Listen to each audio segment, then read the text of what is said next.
Assalamualaikum warahmatullahi wabarakatuh. Perkenalkan, nama saya Diwandari, mahasiswa dari Universitas PGRI Argo Jember dengan NIM 221D1131 yang sedang PLP di MA Baitul Azhar. Pada kesempatan kali ini, saya akan menjelaskan tentang dua media pembelajaran yang pernah saya pakai. Yang pertama yaitu media PPT, yang kedua yaitu media game pembelajaran interaktif. Media pertama yang saya gunakan adalah PPT pembelajaran. PPT ini saya buat untuk menjelaskan materi ketimpangan pendapatan dan solusi untuk mengatasi kesenjangan ekonomi kepada siswa kelas 11. Tujuan media PPT ini adalah yang pertama, untuk menyajikan materi secara runtut dan mudah dipahami. Yang kedua, membantu siswa memahami konsep melalui tampilan visual yang jelas. Yang ketiga, mempermudah guru dalam menjelaskan poin-poin penting. PPT ini terdiri dari beberapa bagian utama, yaitu slide pengantar yang berisi tentang informasi pengantar, pemaparan konsep inti, contoh soal atau kasus, grafik, dan poin-poin penjelasan lainnya. Dalam PPT ini, saya menggunakan ilustrasi ikon, warna yang lembut, serta animasi sederhana agar tampilan lebih menarik, tetapi tetap fokus pada materi. Harapannya, siswa lebih mudah memahami isi materi dan tidak cepat bosan. Media yang kedua yang saya pakai yaitu media game pembelajaran interaktif, di mana dalam game ini siswa kelas 11 dibagi menjadi dua kelompok.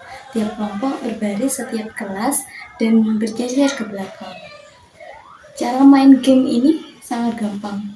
Nama gamenya adalah game flip bottle, di mana setiap kelompok harus bersaing untuk melemparkan botol agar berdiri tegak. Jika siswa dapat berhasil melemparkan botol sampai berdiri, maka siswa tersebut dapat memilih jawaban dan soal yang sudah saya siapkan. Setiap siswa memiliki 5 kesempatan untuk melemparkan botol.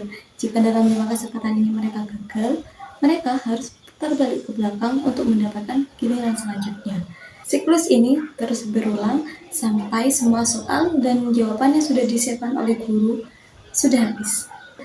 Siswa yang berhasil melemparkan botol dan botolnya berdiri tegak dapat memilih soal dan jawaban yang sudah guru siapkan. Kemudian soal dan jawaban itu harus cocok dan harus ditempel di depan kelas, di mana di dalam kelas itu sudah ada buffalo kotak yang sudah saya siapkan untuk setiap kelompoknya. Kemudian ditempel menggunakan double tip, ditempel pada papan itu. Setiap siswa yang berhasil dalam melakukan flip botol hanya bisa mencari satu jawaban dan satu soal. Jadi tiap siswanya itu mendapatkan giliran untuk mendapatkan soal dan jawaban tersebut. Nah, siklus ini terus berulang sampai soal dan jawaban sudah habis. Setiap kelompok harus bersaing untuk siapa yang paling cepat menyelesaikan semua soal dan jawaban yang harus ditempelkan di dalam papan tulis. Satu kelompok yang menang nanti akan mendapatkan reward dari game pembelajaran interaktif ini. Saya gunakan sebagai bentuk evaluasi seberapa paham siswa dalam memahami bab pendapatan nasional dan kesenjangan ekonomi, di mana soal-soal ini saya sediakan dari materi bab 2 buku ekonomi kelas 11. Dengan menggunakan dua jenis media ini, siswa diharapkan dapat semakin memahami materi yang akan diajarkan. Dengan menggunakan media PPT, siswa lebih mudah mendapatkan gambaran tentang materi yang akan kita beritahukan kepada mereka. Mereka jadi punya gambaran karena ada visual yang terpampang. Dan untuk media game pembelajaran interaktif, ini sangat berguna bagi siswa untuk lebih memahami materi yang sudah saya jelaskan. Kenapa? Karena game ini bertujuan untuk mengevaluasi kemampuan seberapa paham mereka mengerti materi pendapatan nasional dan kesenjangan ekonomi. Jadi secara tidak langsung mereka bermain game sambil belajar.